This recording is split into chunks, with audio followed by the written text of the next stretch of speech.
bonsoir à tous et soyez les bienvenus dans cette nouvelle édition du journal. On parlera tout à l'heure de ce grand événement au sommaire de l'actualité, notamment la finale régionale de la Coupe de France. Sony Chamdussoudine nous rejoindra sur le plateau pour en parler. Mais je reçois également ce soir sur le plateau Pierre Bellucci. Bonsoir Pierre. Bonsoir Amina, bonsoir à tous. Alors on parlera avec vous de ce qu'il faut retenir de cette semaine, une semaine assez chargée en actualité. Vous nous en direz davantage Pierre, mais d'abord voici les titres de ce vendredi 13 octobre.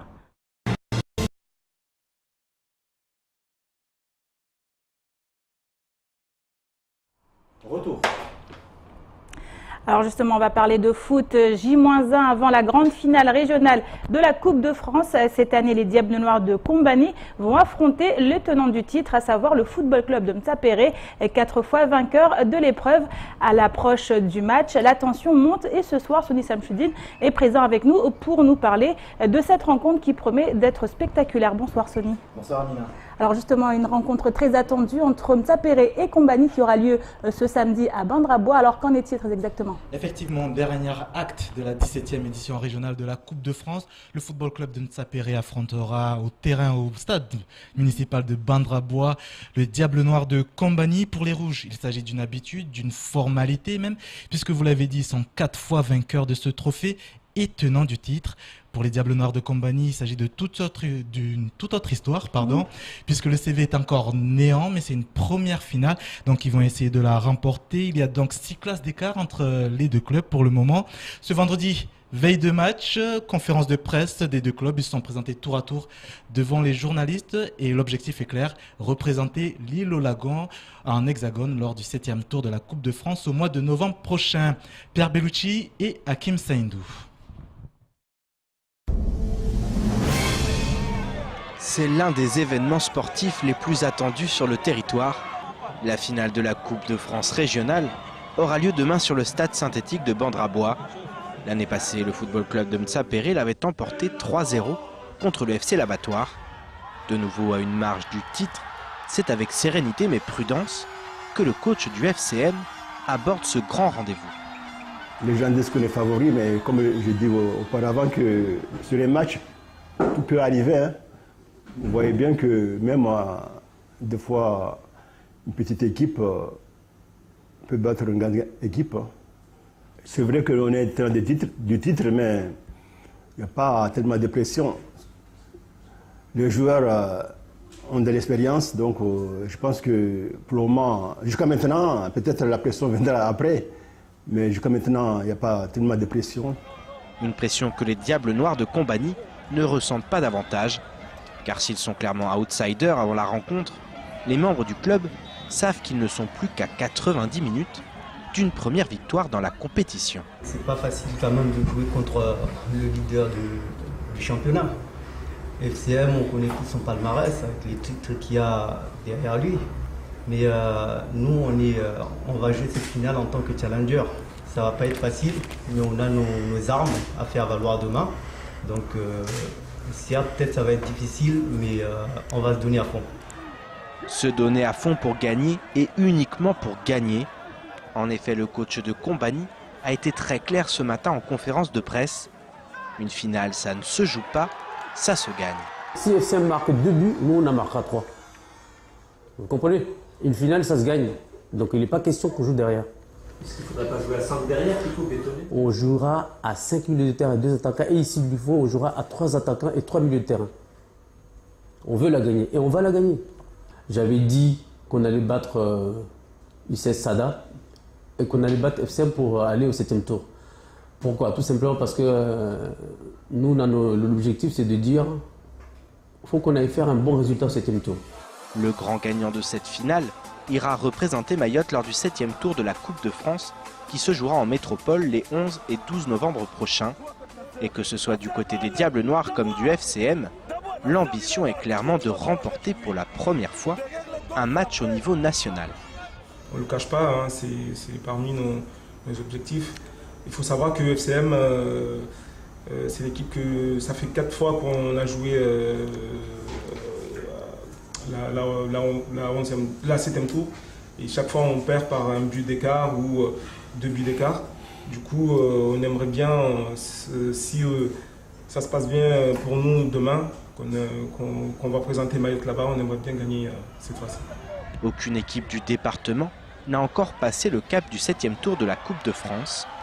Néanmoins, cette année, tous les espoirs sont permis, même si avant ça, il faudra soulever la Coupe régionale demain après-midi. Alors on le voit à Sony, on a vu un match qui suscite beaucoup de ferveur, notamment du côté des dirigeants des clubs et des joueurs. On l'a vu, Kombani contre Mtsapere, c'est pas un match qu'on a l'habitude de voir, mais avec des joueurs qui sont tout à fait motivés. Effectivement, les joueurs sont motivés, tout comme les supporters. Nous nous sommes rendus du côté de Kombani, où la ferveur est forcément au rendez-vous. Malgré une saison plutôt difficile des Diables Noirs de Kombani, puisqu'ils luttent pour le maintien. Mais pour remporter ce premier titre de son histoire, toute compétition confondue, les Diables Noirs peuvent compter sur son peuple. Je vous propose de regarder l'ambiance sur place dans ce reportage.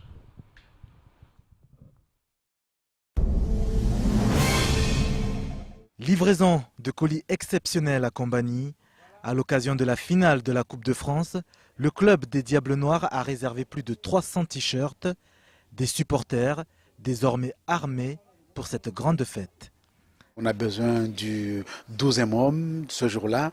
Sans eux, je crois qu'on sera mal lotis. Il faudrait qu'ils soient là pour qu'ils puissent nous pousser à gagner cette finale. On a l'espoir. De toute façon, on est face à une équipe de football qu'on connaît. Bien sûr, on est des challengers, mais des challengers très sérieux. Une première finale où 5 bus sont à la disposition des supporters pour se rendre au stade.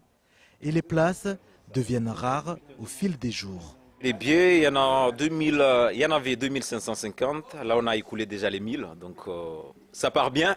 Et les retardateurs, à mon avis, ils vont avoir du mal à avoir les billets. Donc, il faut qu'ils se bougent. Pour Pégou, cette finale est un aboutissement d'une longue carrière chez les Diables.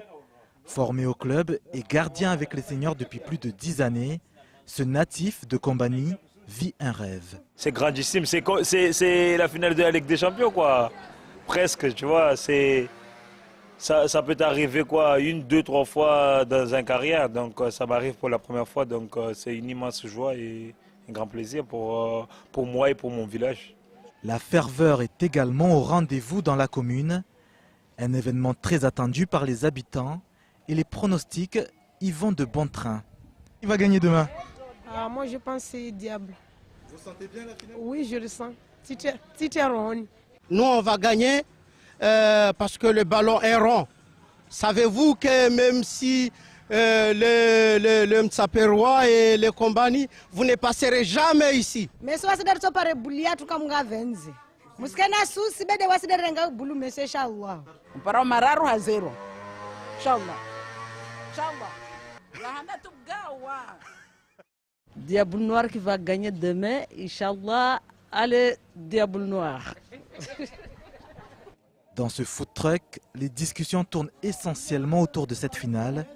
Et face aux tenants du titre, les joueurs de Kombani devront élever le niveau. Mais le miracle est possible. Messo, on va se donner à fond. Au moins on a fait le maximum. Ici, c'est le Diable Noir. Tu vois non? Ah non, tu vois non? Ça c'est l'équipe type. C'est sûr ça va être difficile. Une finale c'est toujours difficile. Mais nous, comme on dit, une finale, ça se joue pas, ça se gagne. Nous, on y va pour aller gagner. En plus, comme il dit Solo, l'entraîneur, le petit nain là de Diable Noir, Jimoja, Jimoja. Une seule voie décisive pour l'emporter face à d'autres diables, les Rouges de Mtsapere. Petits et grands comptent bien répondre au rendez-vous pour amener au village le premier trophée de l'histoire du club. Voilà pour cette finale de la Coupe de France régionale. FCM DNC rencontre à suivre ce samedi au stade municipal de Bandrabois à partir de 15h. Un pronostic, Amina, je suppose? Allez les Rouges. Allez les Rouges. Ben, écoutez, je dois vous avouer que votre choix ne m'étonne pas. Il est clair, il est net. De mon côté, c'est un peu plus compliqué parce que mon cœur balance étant originaire des deux villages. Et à ces moments-là, je pense notamment à notre ami Bakuna, propriétaire du cousin, qui vit la même situation que moi. Je pense également aux hommes mariés chez les villages concurrents. Certains m'ont avoué, ça va pas être une surprise, qu'ils craignent justement de retrouver leur valise à la porte si l'équipe d'origine gagne cette rencontre. Affaire à suivre justement demain. Et puis lundi à suivre également le résumé de la rencontre. FCM DNC. Merci beaucoup Sonia. Rendez-vous est pris donc demain à Bandrabois pour cette grande finale régionale de la Coupe de France. Et à présent dans le chapitre sanitaire, souvenez-vous, c'était il y a quelques jours, la ministre des Solidarités et de la Santé, Agnès Buzyn, a été en visite à Mayotte. Une visite suite à laquelle le député Mansour Kamardine avait dénoncé un état des lieux très critique. Eh bien, la ministre a répondu à ce dernier, mais une réponse qui est loin de satisfaire les syndicalistes. On écoute leur réaction dans ce reportage signé Bastien Sabouret. Le 15 août dernier, Mansour Kamardine dénonce un état des lieux très critique de la santé à Mayotte. C'est par le biais d'une question écrite, publiée au journal officiel, que le député demande un rattrapage crédible de l'offre de soins. La réponse vient de tomber. La ministre des Solidarités et de la Santé augmente la dotation annuelle de financement, mais pas suffisamment pour les syndicats. La réponse ne convainc pas. Le député Mansour Kamardine n'est pas satisfait. Je crois que Madame la ministre de la Santé n'a pas pris conscience de la gravité de la situation. La situation que nous connaissons est une situation que aucun département de France ne connaît et n'est prêt à connaître. Pour le député, les chiffres sont éloquents. Lorsque l'État dépense 3 300 € à Paris et 3 000 € à La Réunion, il ne dépense que 900 € à Mayotte. Le manque à gagner serait compensé par la population. Ce sont les Mahorais qui financent la dépense de santé des personnes en situation irrégulière. Autrement dit, l'État laisse venir les gens sur le territoire, mais il n'assume pas ses responsabilités derrière. Une situation qui ne peut plus durer pour le député. Il souhaite que lors des prochains débats budgétaires, la question soit abordée de nouveau. Une ARS de plein exercice, un code de la santé applicable à Mayotte et des fonctionnaires de santé traités sur un même pied d'égalité que leurs homologues réunionnais. Après tout, ils appartiennent au même bassin de santé. Du côté des syndicats, la tension monte. Concernant le code de travail de la santé, il met en cause qu'aujourd'hui on est à 40% des immigrés. Il n'y a pas assez d'activités pour pouvoir mettre en place un budget. Avec tous les flux massifs des gens qui rentrent dans notre territoire, on n'arrive même pas à compter. Nous aussi les syndicats ont dit que leur chiffre est faux. Il faut prendre la réalité du terrain. Nous les syndicalistes, on va lutter, on va se battre contre ça, mais on n'est pas d'accord avec les chiffres du gouvernement. Un scandale pour les syndicats qui se sentent mis en marge du plan d'action dévoilé par la ministre Agnès Buzyn. Sa visite récente les 2 et 3 octobre dernier avait pourtant suscité de nombreux espoirs du côté des grévistes.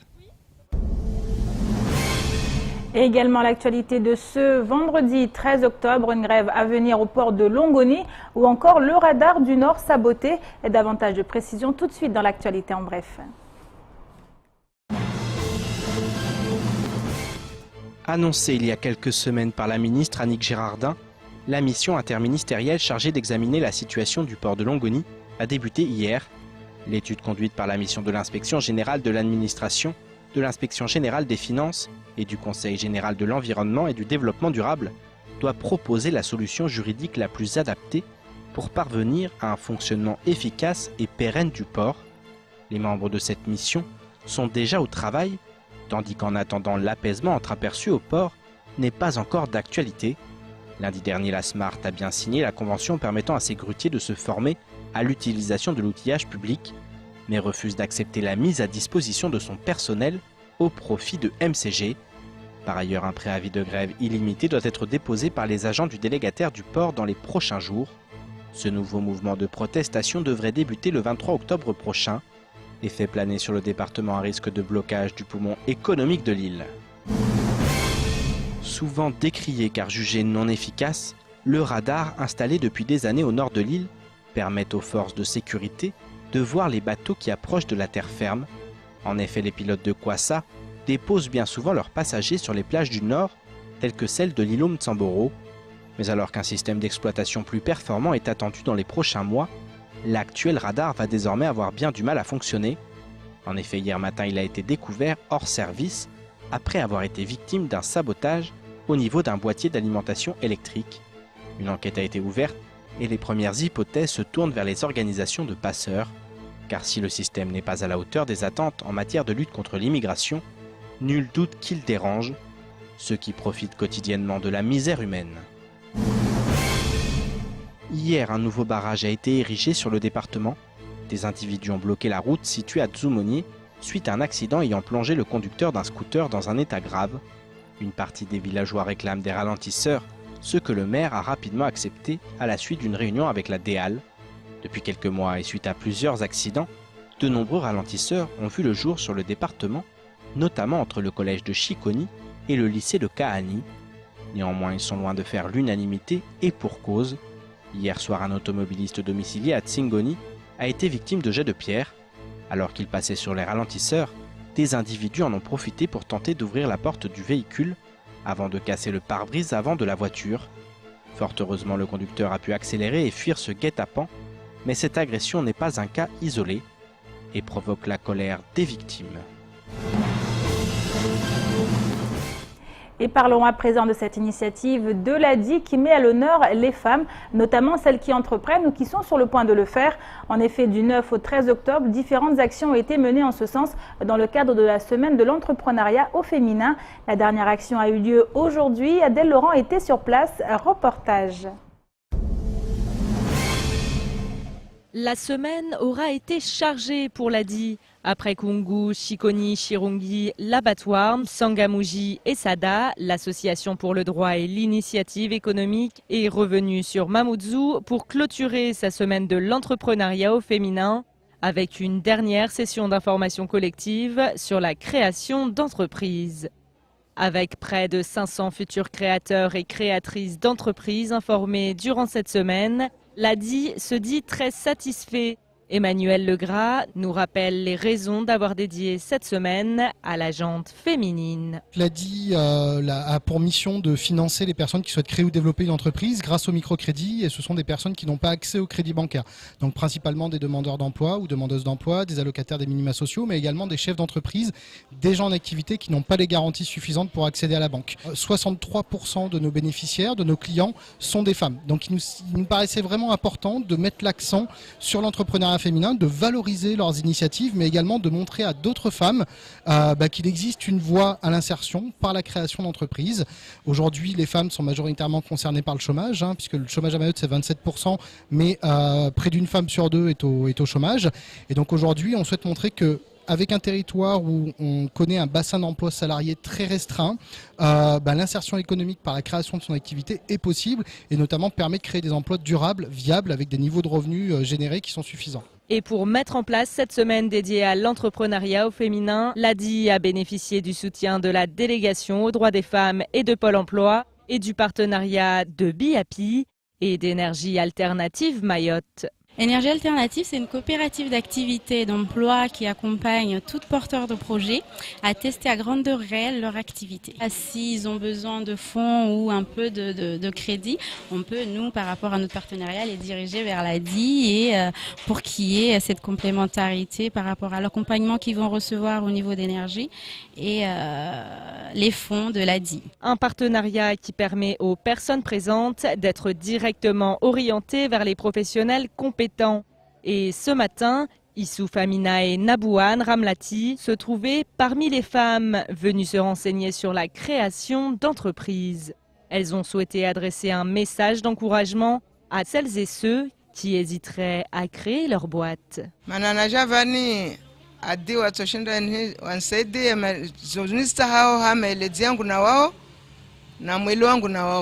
Tuelewana, hali yangu nitahawe proje yangu, tarelewana, tari hadisi yo kama hadisi be hata nipare mavunani ya tahawe.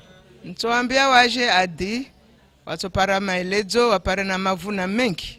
Wabona to mia, waina mtu alio shoma jidagoni, aje hawengi, aje jangihe, apare maelezo zaidi, apare misada zaidi, aje zunguhe maisha ya hebenu. Hilo railedzwa ntongo ya nzuzuri ntro kamra so shinda idunge to avance bona mjiransene adi mamudzu kaweni na mjiransene yarwe adi mamudzu mje hawengi na énergie à Combani. Il suffit juste de nous contacter à un numéro unique qui est le 02 69 61 00 00 pour prendre des renseignements ou prendre un rendez-vous, ou alors passer directement nous voir en agence. Donc nous sommes implantés à Mamoudzou, à Dzoumogné, à Chikoni et à Chirangui. Et l'ADI, qui a récemment célébré ses 20 ans sur le territoire, porte beaucoup d'ambition pour Mayotte. Dans les années à venir, il souhaite ouvrir de nouvelles agences sur l'île, continuer à développer les services déjà en place et en créer de nouveaux, mais aussi aller à la rencontre d'un public qui ne représente à l'heure actuelle que 10% de leurs bénéficiaires, les moins de 30 ans. L'Association pour le droit et l'initiative économique, qui finance plus d'1 millier d'entrepreneurs chaque année, espère bien doubler ce chiffre dans les 5 années à venir. Une opportunité pour les personnes souhaitant créer leur propre emploi dans un département où le taux de chômage reste le plus élevé de France. Et à présent, je me tourne vers Pierre Bellucci pour notre rubrique # Que retenir. Pierre, une semaine qui a été chargée en actualité. Comme toujours, effectivement, comme toujours, beaucoup de choses. Des choses positives aussi, beaucoup de choses positives. On va le voir justement dans un petit condensé avec des réactions sur 3 sujets qui ont fait l'actualité, à savoir la feuille de route avec les assises des Outre-mer, la réunion entre les élus, à savoir également les jeunes qui s'occupent, qui ont des activités pendant ces vacances scolaires, et puis aussi la doyenne de France que l'on a découvert cette semaine. Je vous propose justement d'écouter un petit florilège de ces réactions tout de suite. Elle a été différée dans son application prévue initialement le 14 octobre. Donc vous constatez, nous sommes aujourd'hui le 12 octobre, elle n'est pas appliquée. Donc elle est bien dans ce cas de figure de différer. Pour permettre notamment aux parlementaires et aux Mahorais en général d'en débattre dans le cadre de ces assises.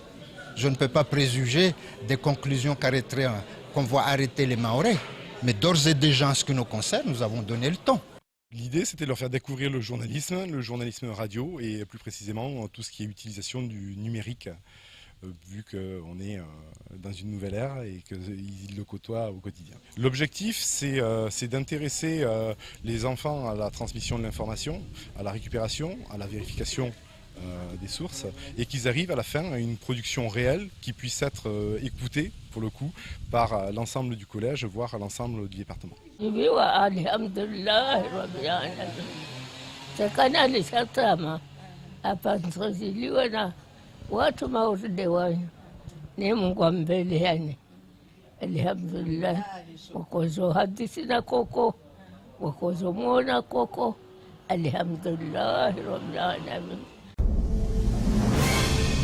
Alors justement Pierre, dans ce # Que retenir, on est revenu sur la feuille de route avec notamment ces assises qui ont eu lieu du côté du conseil départemental avec le président qui a réagi. Président qui a réagi, une première réunion entre les élus, les grands électeurs, les maires, les parlementaires, le président du conseil départemental, les conseillers départementaux. Voilà, c'était important, il faut les lancer. Il y a un petit peu de retard à Mayotte par rapport à d'autres territoires. Là, c'est vrai que c'est lancé. Il va y avoir un comité de pilotage le 19 octobre prochain avec le préfet à la tête de ce comité de pilotage. En attendant, les élus se sont réunis et puis ils ont effectivement parlé de cette feuille de route. Il faut rappeler que ce week-end, demain matin à 11h, place de l'Ancien Marché, il y aura une réunion publique, un congrès, où justement les parlementaires et le président du conseil départemental vont évoquer à nouveau cette feuille de route. Ils vont un peu parler de ce qu'ils ont demandé par rapport à ce document. Voilà, ils vont faire un point public pour que tous ceux qui attendent qui attendent des réponses par rapport à cette feuille de route, puissent entendre ce que les élus ont à dire. Ça, c'est le premier point. Il y aura un autre très grand rassemblement aussi la semaine prochaine, mercredi. D'ailleurs, demain, les élus vont appeler au rassemblement. C'est le collectif de Mayotte qui en est à l'initiative, mais les élus vont se joindre justement à cet appel parce que cette feuille de route, on n'en connaît pas encore le contenu, mais en tout cas, la méthode n'a pas plu et il s'avère que le contenu n'est pas non plus tout à fait en adéquation avec ce qu'attendaient les élus et ce qu'attendait la population, ce qu'attend la population aujourd'hui. Donc voilà, il y a encore cette feuille de route sur le devant de la scène et c'est pas fini parce que ça va continuer dans les prochaines semaines Et ça va continuer surtout avec ces assises des Outre-mer, puisqu'elles doivent aussi permettre de réfléchir à cette coopération régionale, mais une réflexion qui sera commune avec l'ensemble de la population et qui ne se jouera pas uniquement entre deux ministres des Affaires étrangères. Et notamment à noter aussi, Pierre, que les parlementaires seront reçus par le ministre des Affaires étrangères dans quelques jours. Oui, et effectivement, ça aussi, ça sera un moment important par rapport à cette feuille de route, les parlementaires qui vont être reçus.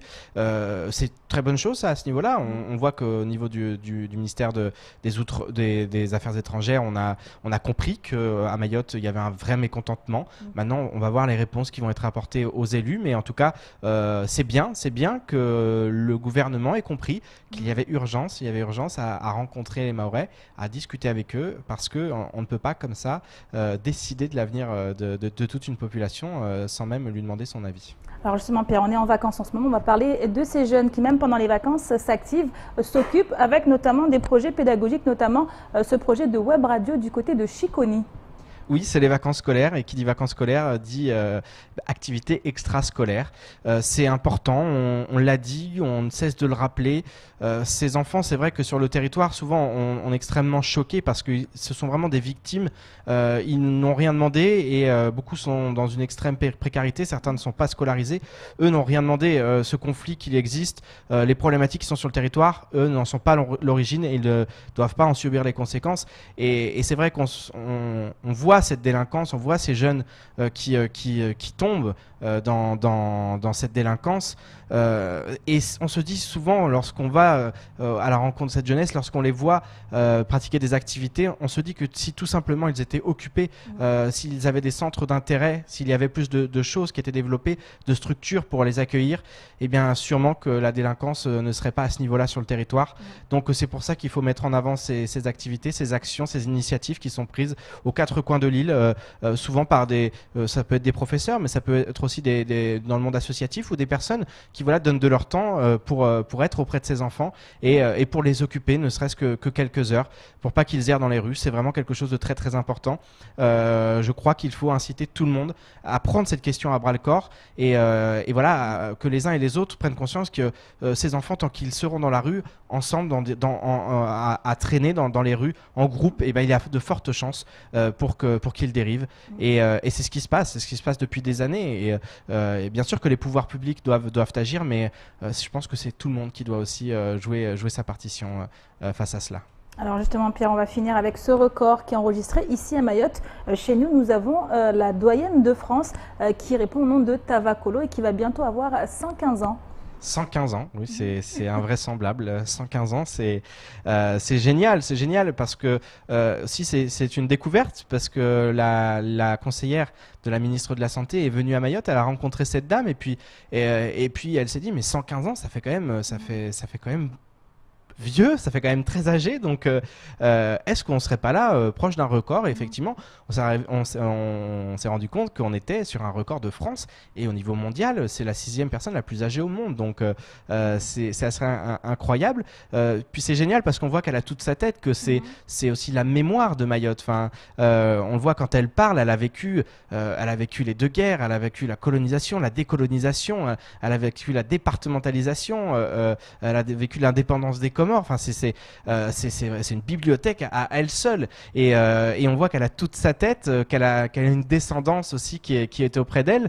Il y a aussi on parle souvent de la prise en charge des personnes âgées. Là, on voit qu'elle a de la famille qui vient auprès d'elle. Elle a aussi des infirmiers qui sont là, qui sont toujours ravis d'être à ses côtés parce qu'elle a le sourire, parce qu'elle a le sens de l'humour, cette dame. Et c'est vrai que ça a été vraiment une belle découverte cette semaine. On a été ravis de pouvoir à la fois la rencontrer, mais aussi lui rendre les honneurs qu'elle mérite, parce que je crois qu'elle mérite et il se trame qu'elle devrait recevoir justement des honneurs prochainement. En tout cas, beaucoup sont ceux à le souhaiter et nous le souhaitons.